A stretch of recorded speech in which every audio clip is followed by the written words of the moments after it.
इनको कोई तकलीफ नहीं हुई कि हम लोगों के शासनकाल में हम दो भाइयों के चक्कर में 32 साल तक बिहार पिसता रहा और इसको जो हक मिलना चाहिए था, जो तरक्की बिहार की होनी चाहिए था, वो नहीं हुआ। हम पूछना चाहते हैं आदरणीय नीतीश कुमार जी से, अपने भाषणों में सामूहिक हत्याएं होती थी, कहा करते थे कि हम लोगों का तो एक ही काम रह गया इस बिहार में। आज यहाँ नरसंहार, कल वहाँ सामूहिक हत्या। मातम फुर्सी में जाओ, आंसू बहाते हुए लोगों के सामने उनके आंसू को पोंछो, यही हम लोगों का काम रह गया। बिहार में विकास तो होता नहीं है, कानून व्यवस्था नाम की चीज तो है नहीं। तो क्या जिस पार्टी के कारण जिस शासन काल में यह सब हुआ करता था, उनका चाल चरित्र बदल गया क्या? आज साथ मिल गए हैं और मिलने के बाद से फिर से वही दौर, वही समय आ गया है। एक नहीं कई उदाहरण सामने। जिस दिन ये कानून व्यवस्था की समीक्षा कर रहे थे, उद्योगपतियों को संबोधित कर रहे थे, उसी समय बिहार की राजधानी पटने के बगल मनेर में रण क्षेत्र बना था। हजारों चक्र गोलियां चली बालू माफियाओं के बीच, 16 लोग मारे गए। शुरू में सरकार ने कहा 2 आदमी, फिर मानना पड़ा 4 आदमी, फिर गंगा में और लाश मिली। तो इस तरह से ये आंकड़े बढ़ते गए। बेगूसराय में ऐसे लगा जैसे सीरियल किलिंग हो रही है।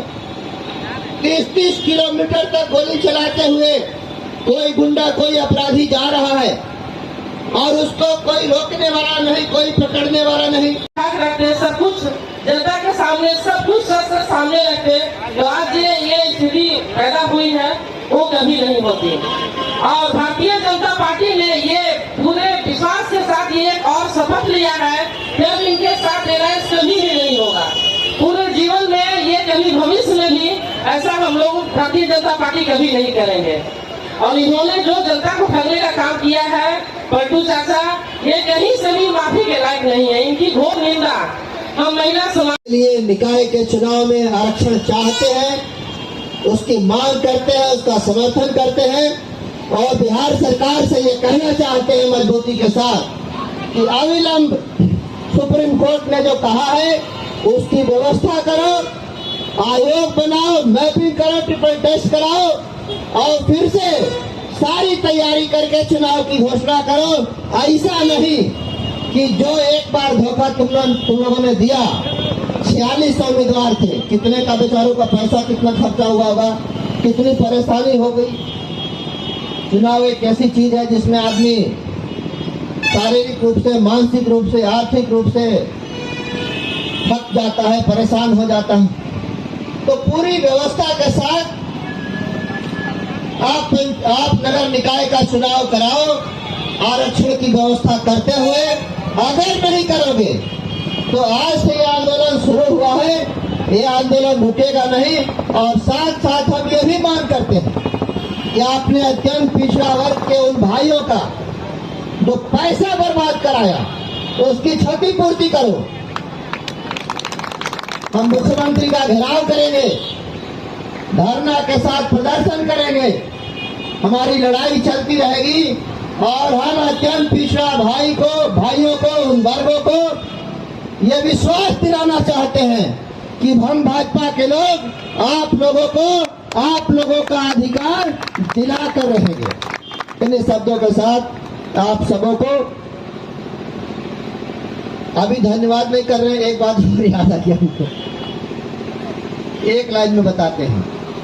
इस देश में पहले से पिछड़ा वर्ग आयोग था, लेकिन उसको कोई अधिकार नहीं था, संवैधानिक अधिकार उसको नहीं था। मोदी जी के शासन काल में 2014 से 19 के बीच में पिछड़ा वर्ग आयोग को कॉन्स्टिट्यूशनल यानी संवैधानिक अस्तित्व मिला, वो अधिकार मिला। अगर हम पिछड़ा विरोधी होते तो क्यों ये काम करने गए? अगर हम पिछड़ा विरोधी होते, दलित विरोधी होते, तो श्री रामनाथ कोविंद जी को देश के सर्वोच्च संवैधानिक पद पर क्यों विराजते, क्यों राष्ट्रपति के पद पर उनको हम बैठाते। अगर हम पिछड़ा विरोधी होते तो एक आदिवासी महिला, अत्यंत साधारण परिवार की एक आदिवासी महिला श्रीमती द्रौपदी मुर्मू को राष्ट्रपति के पद पर क्यों बिठाते। हम केवल बोलते नहीं हैं, हम करते भी हैं, और ये हम लोगों के काम का उदाहरण है।